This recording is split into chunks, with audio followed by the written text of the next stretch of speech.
E aí pessoal, bem-vindos a mais um vídeo explicativo do livro Nosso Lar. Nós estamos no capítulo 25, Generoso Alvitre.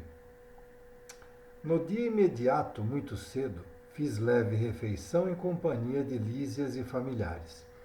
Antes que os filhos se despedissem rumo ao trabalho de auxílio, a senhora Laura encorajou-me o espírito hesitante, dizendo bem-humorada: já lhe arranjei companhia para hoje. Nosso amigo Rafael, funcionário da regeneração, passará por aqui a meu pedido. Poderá aceitar-lhe a companhia em direção ao novo ministério. Rafael é a antiga relação de nossa família e apresentá-lo-á em meu nome ao ministro Genésio. Não poderia explicar o contentamento que me dominou a alma. Estava radiante. Agradeci comovido, sem encontrar palavras que definissem meu júbilo. Lísias, por sua vez, demonstrou grande alegria. Abraçou-me efusivamente antes de sair, sensibilizando meu coração. Ao beijar o filho, a senhora Laura recomendou: você, Lísias, avise ao ministro Clarencio que comparecerei ao expediente, logo que entregue nosso amigo aos cuidados de Rafael. Desculpa, gente. Comovidíssimo, eu não consegui agradecer tamanha dedicação.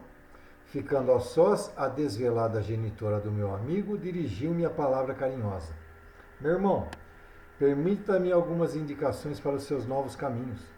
Creio que a colaboração maternal sempre vale alguma coisa, e já que sua mãezinha não reside em nosso lar, reivindico a satisfação de orientá-lo neste momento.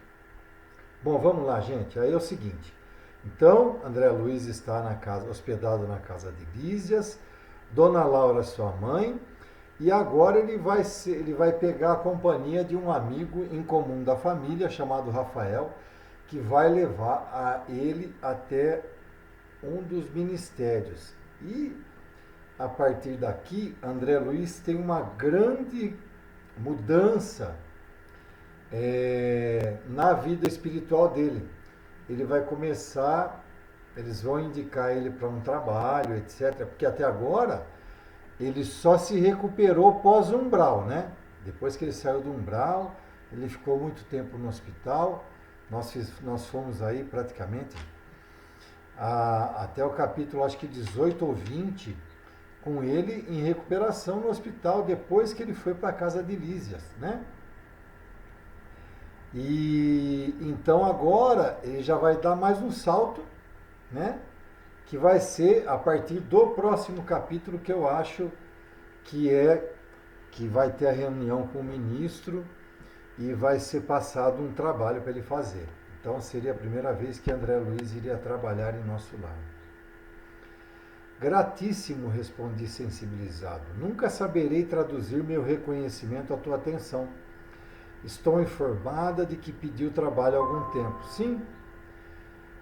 Sim, esclareci, relembrando as elucidações de Clarencio. Então, se vocês voltarem alguns capítulos para trás, ele tem uma reunião com o ministro, com um dos líderes, né, Clarencio, que ele solicitou trabalho na época, mas Clarencio achava que ele precisava se recuperar um pouco mais, né? E que ele precisava estar mais pronto, né? Moral, espiritualmente elevado para encarar o primeiro trabalho. Sei igualmente que não o obteve de pronto, recebendo mais tarde a necessária autorização para visitar os ministérios que nos ligam mais fortemente à terra. Então vocês veem que realmente ele não foi autorizado a trabalhar de imediato. Esboçando significativa expressão fisionômica, a boa senhora acrescentou: é justamente neste sentido que lhe ofereço minhas sugestões humildes. Falo com o direito de experiência maior. Detendo agora essa autorização, abandone quanto lhe seja possível os propósitos de mera curiosidade. Não deseje personificar a mariposa de lâmpada em lâmpada. Sei que seu espírito de pesquisa intelectual é muito forte. Médico estudioso, apaixonado de novidades e enigmas, ser-lhe-á muito fácil deslizar na posição nova. Não esqueça que poderá obter valores mais preciosos e dignos que a simples análise das coisas. A curiosidade, mesmo sadia, pode ser zona mental muito interessante, mas perigosa por vezes. Dentro dela, o espírito desassombrado e leal consegue movimentar-se em atividades nobiliantes, mas os indecisos e inexperientes podem conhecer dores amargas sem proveito para ninguém. Clarencio ofereceu-lhe ingresso nos ministérios, começando pela regeneração.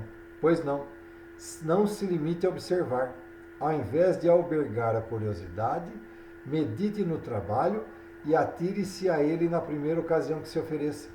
Surgindo ensejo nas tarefas da regeneração, não se preocupe em alcançar os espetáculos dos serviços nos demais ministérios.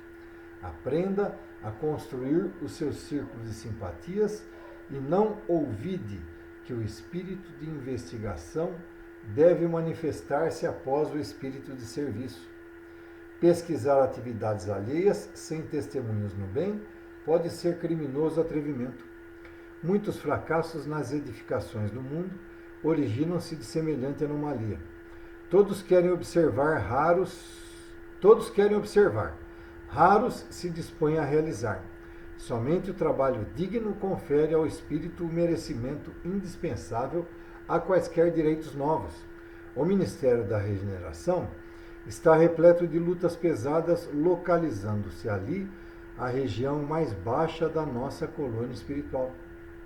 Saem de lá todas as turmas destinadas aos serviços mais árduos. Não se considere, porém, humilhado por atender às tarefas humildes. Lembro-lhe que em todas as nossas esferas, desde o planeta até os núcleos mais elevados das zonas superiores, em nos referindo à Terra, o maior trabalhador é o próprio Cristo, e que ele não desdenhou o serrote pesado de uma carpintaria. O ministro Clarencio autorizou-o gentilmente a conhecer, visitar e analisar, mas pode, como servidor de bom senso, converter observações em tarefa útil. É possível receber alguém dos que administram quando peça determinado gênero de atividade reservada com justiça aos que muito hão lutado e sofrido no capítulo de especialização. Mas ninguém se recusará a aceitar o concurso do espírito de boa vontade, que ama o trabalho pelo prazer de servir. Então, gente, aí ela chama a atenção de André Luiz, porque até então André Luiz estava matando a curiosidade de tudo. Tudo ele perguntava, tudo ele queria saber, tudo. Então, Dona Laura chamou a atenção. André Luiz, presta bem atenção. A partir de agora, que você vai ao Ministério de Regeneração, que Clarencio vai passar para você alguma coisa, aproveite e trabalhe tanto quanto possível. Não fique somente na questão de querer matar a curiosidade, mas sim que você observe tudo, tire suas conclusões e daí depois você pensa no que você vai fazer, né, em todas as suas atividades, o que você vai desenvolver perante o Ministério. Por quê? E ali também ela faz uma observação pontual, que o Ministério da Regeneração, vamos dizer assim, é o mais inferior com relação a trabalhos. São, eu diria, os trabalhos mais pesados, porque é aquele que está mais perto da crosta terrestre, entendeu? Que está mais ligado a essa parte. Então, os trabalhos ali são realmente os mais pesados. E ela lembrou, né? Jesus Cristo, quando foi chamado para ir até a Terra e dar a mensagem, a mudar, né, todos os aspectos religiosos, todos os aspectos cristãos, né, tudo o que havia sido falado, ele fazer com que a Terra desse um salto moral e espiritual. Então Jesus aceitou, quer dizer, ela faz até uma comparação bacana.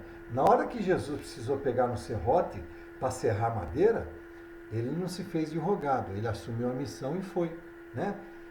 Transformou-se como nós, em um mero ser humano, imagina, um espírito puro, né? ele se submeteu a isso e não quis nem saber. Se a minha tarefa foi essa, eu tenho que fazer e acabou, né? Então a mesma coisa Dona Laura está falando com relação a André Luiz. André Luiz, erga as mangas, né? E vamos ao trabalho. Meus olhos estavam úmidos. Aquelas palavras pronunciadas com meiguice maternal caíam-me no coração como bálsamo precioso. Poucas vezes sentira na vida tanto interesse fraternal pela minha sorte. Semelhante conselho calava-me no fundo d'alma, e como se desejasse temperar com amor os criteriosos conceitos, a senhora Laura acrescentou com inflexão carinhosa: a ciência de recomeçar é das mais nobres de nosso espírito pode aprender. São muitos raros os que a compreendem nas esferas da crosta. Temos escassos exemplos humanos nesse sentido. Lembremos, contudo, o de Paulo de Tarso, doutor do Sinédrio, esperança de uma raça, pela cultura e pela mocidade, alvo de geral atenção em Jerusalém, que voltou um dia ao deserto para recomeçar a experiência humana como tecelão rústico e pobre. Aqui ela faz uma comparação, né? Nada mais é do que quando quando Saulo se transforma em Paulo, né? Porque Paulo, gente, Paulo era um doutor, era considerado um dos grandes no Sinédrio, né? Nas autoridades da época, né? Ele ia ser um grande líder na autoridade do Sinédrio, né? Entre os doutores da lei, né? E, no entanto, a hora que Saulo foi para o deserto, né? E que Deus cruzou com ele, que Deus deu-lhe a mensagem que fez com que ele ficasse cego. Todos conhecem essa passagem. Mais para frente eu pretendo fazer vídeos explicativos do livro de Paulo, né? Que talvez seja uma das maiores obras, se não a maior obra. É difícil se cravar a maior obra, mas como o romance, né? Talvez a maior obra que nós temos na literatura espírita. Então, aqui ela fala assim, você vê que Saulo, quando se transformou em Paulo de Tarso, ele voltou, ele saiu das esferas de doutor, ele já não era mais doutor, e ela faz uma comparação, ele se transformou num tecelão rústico e pobre, né? Então, é uma história maravilhosa essa de Paulo. Essa comparação que ela faz com André Luiz. André, não se faça de rogado. Faça tudo o que te mandarem. E se você tiver que voltar a ser um tecelão rústico, que você seja, né?